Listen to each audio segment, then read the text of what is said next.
All right. So you want fitment like this, huh?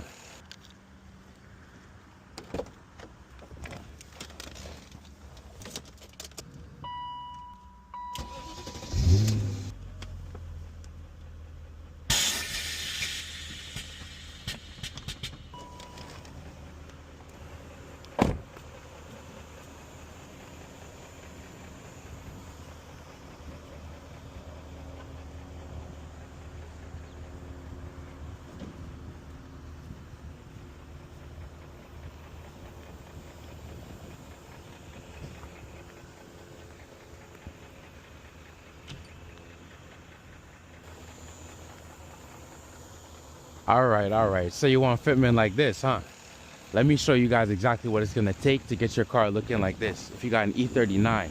So what I'm gonna tell you is the exact wheel specs that I got running on this car. I'm gonna also give you some insight on the paint, exactly how I got them looking this color. And yeah, if you guys wanna have your car having an appeal such as so, I'm gonna let you guys know. So what I got going on, the first bit of game I could give you guys, the front wheels are actually rear wheels.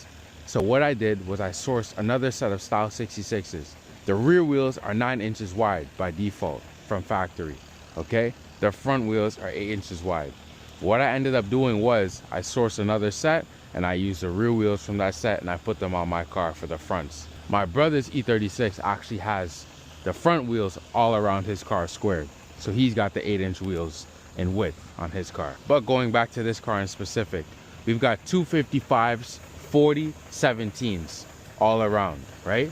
So that's 255 in width, 40 for the height of the tire profile, and 17 inches tall is as tall as our rims are. So personally, what I went for was that more meaty fitment, right? I wanted the tire to be able to take any bumps on the road when I'm taking road trips on this car. I don't want to have to worry when I'm in the city and hit potholes or anything along those lines. It's almost impossible sometimes to avoid every single bump. I've been through it. Luckily, I've managed. But with this car, I figured, okay, I want something that's reliable. You know, even though this is an older car, I want to mitigate the risk of unreliability. So what I did was go for that meatier fitment. And truthfully, I love the way it looks on this car. I think it's killer. It adds a bit of beef, a bit of muscle to this car, which truthfully it deserves, especially having that 4.4 liter V8. Getting into the specifics of the wheel colors. Now, I won't give you guys the exact game, but the wheel color of the face, it's a gray with also a purple in it. It's got a little bit of brown / bronze. So it's got 3 to 4 colors within this one face of paint that you see on the face of the rim. The outer lip, I'll tell you guys, this is the original 540i silver. It's the original titanium silver that I have running on the outer lip of this wheel. So there is kind of an OEM type heritage look to this wheel, of course. You know, it's got the originality of another 5 Series that we had in the past, which is pretty cool to see. But at the same time, it looks extremely clean. Mind you, I don't have the wheels fully clean right now, but I did that on purpose because what you guys can see is even as these wheels accumulate brake dust, they do still look very nice, very glossy, and very, very shiny.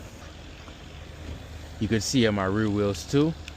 They're both painted obviously the same colorway. How we did our cutoffs is right at the edge of the spoke of the wheel. Our inner barrel is silver as well. And I decided I was gonna possibly do this inner lip here, or no, this kind of step lip. I was gonna decide whether I paint that gray or if I keep that silver. What I ultimately decided with, as you guys see, is to keep it silver and have the silver go all through the barrel too. I think it adds to the clean look to the rim, especially when you clean the inner barrel all the way out to the outer lip.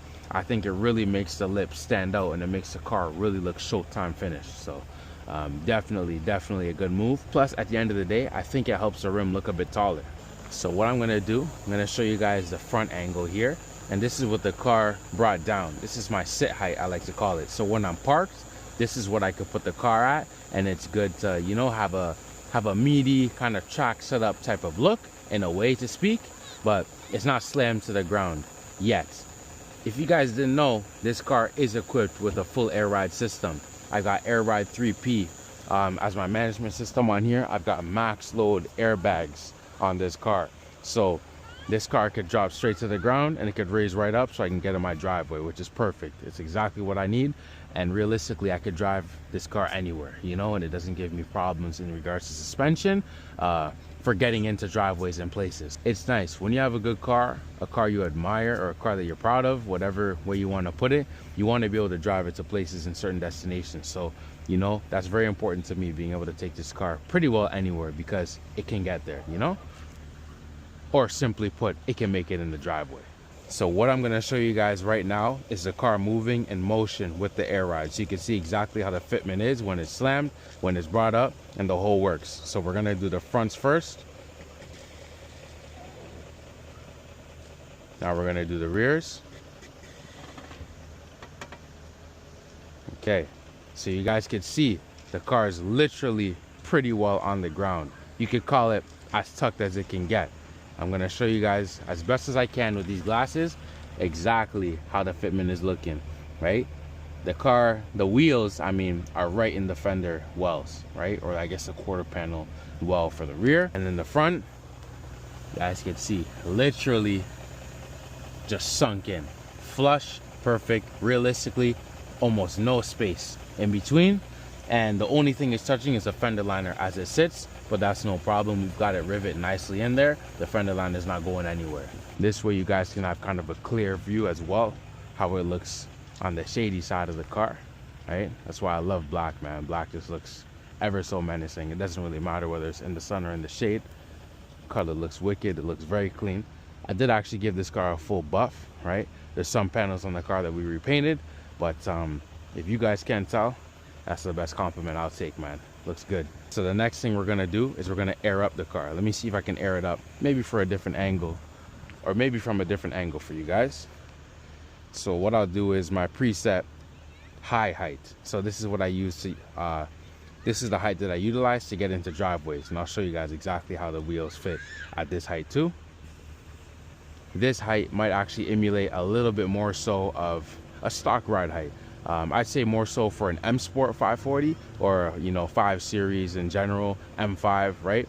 This might emulate more of a stock ride height. So you guys can get an understanding. If you don't have a lowered suspension or upgraded suspension in general, this is how your car might sit with these wheels in this setup. So you see how the fitment kind of is in the rear. Pretty flush. I could honestly go more aggressive. I am running spacers on this car, but in order for me to tuck nicely with the bags in the rear, until I do a little bit of body work, I won't go too much more aggressive. So that's totally fine with me. I do get that tire poke at the rear, you know, with the camber, the natural camber from BMWs, which is what I love. So the rear's got that nicely done. And then the front, you can see how it's literally just flush with the fender. It doesn't come out past. I think it's as flush as it can get. You know, if you were to put paper up there, it would be straight, no bends, nothing like that.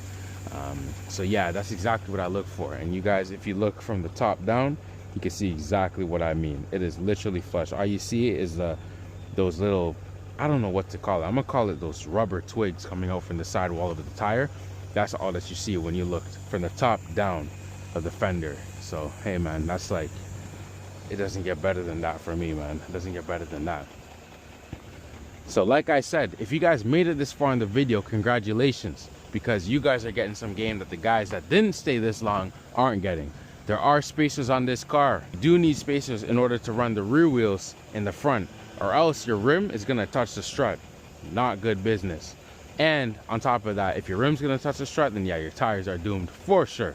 So what you guys gotta do is at least run a spacer at minimal, I would say, I wanna say 10 millimeters if I'm not mistaken, in order to clear. It might be less, but I believe the minimal spacer I had when I tried it out to make it work was 10 millimeters. And that worked out for me. It may have been 10.5 matter of fact. But what I'm gonna do, I need you guys to do me a favor.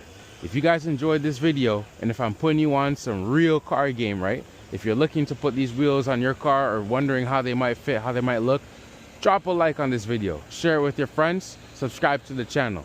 If I helped you out, I'll drop another video on exactly the wheel spacers that I got on this car to make it work, especially with the Airride, so that way I'm flexible.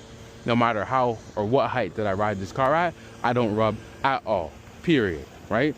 So if you guys want to know exactly what wheel spacers I'm working on this car or running on this car to make it work, you let me know.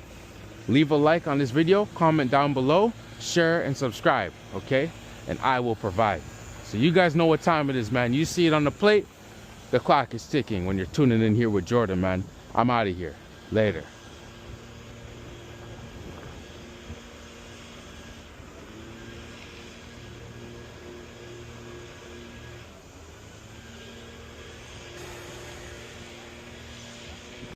So if you guys want to know exactly what wheel spaces I'm working on this car or running on this car to make it work, you let me know. Leave a like on this video, comment down below, share and subscribe, okay? And I will provide. So you guys know what time it is, man. You see it on the plate, the clock is ticking when you're tuning in here with Jordan, man. I'm out of here. Later.